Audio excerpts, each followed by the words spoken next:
చంద్రజ్యోతి, ఆంధ్రబాబు జ్యోతి, చంద్రజ్యోతి ఏం రాసుకొచ్చినా చూడాలి. జగన్ గురించి వ్యతిరేకంగా రాసుకొచ్చే ప్రయత్నం చేస్తుంది. అరే ఏం రాసుకురాలే, ఏం రాసుకురాలి అసలు జగన్ మీద ఏ వార్త కూడా రాసుకురాలి వ్యతిరేకంగా. మంచోనివే నువ్వు, పర్లేదు. జగన్ను ఎక్కడ వేసుకురాలి మీరు చూడండి. గింత విద్వేషం చూడు ఈ పేపర్కి.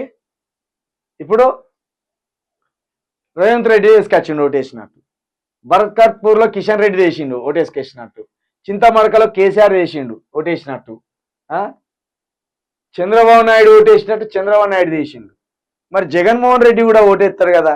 జగన్మోహన్ రెడ్డి ముఖ్యమంత్రి, పైగా ఇట్లా ఇట్లా చూపించచ్చు కదా ఆయన ఓటేసింది. అంటే గంత విద్వేషం. అంటే జగన్కి వార్తను కూడా వేయకుండా, జగన్కి సంబంధించిన ఒక వార్తను కూడా ప్రచురించే ఇష్టం లేనంత విద్వేషం ఈ చంద్రజ్యోతికి ఉన్నది.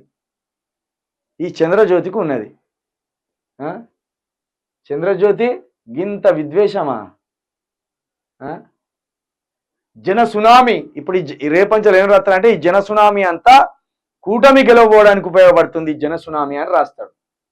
ఆంధ్రప్రదేశ్ పోలింగ్ కేంద్రాలకు పోటెత్తిన ఓటర్లు.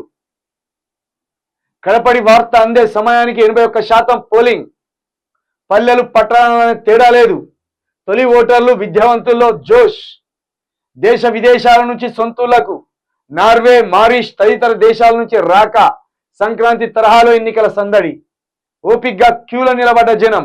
1 లక్షం కసితో మీట నొక్కిన వైనం. 1 లక్షం మీటతో అంటే జగన్ని అధికారం నుంచి దించడానికి జగన్ మీద కసితోటి ఓట్లేసిందనే ఒక ఇంటర్నల్ ఉద్దేశంతో రాసుకొచ్చింది ఈ వార్త.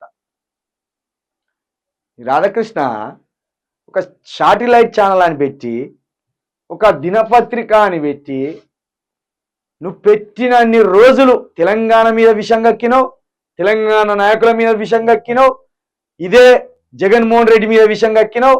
ఈ అంశాలు తప్పించి ఏం లేదు. ఇక చంద్రబాబు నాయుడిని సంకనెత్తుకునే రోజు లేదు.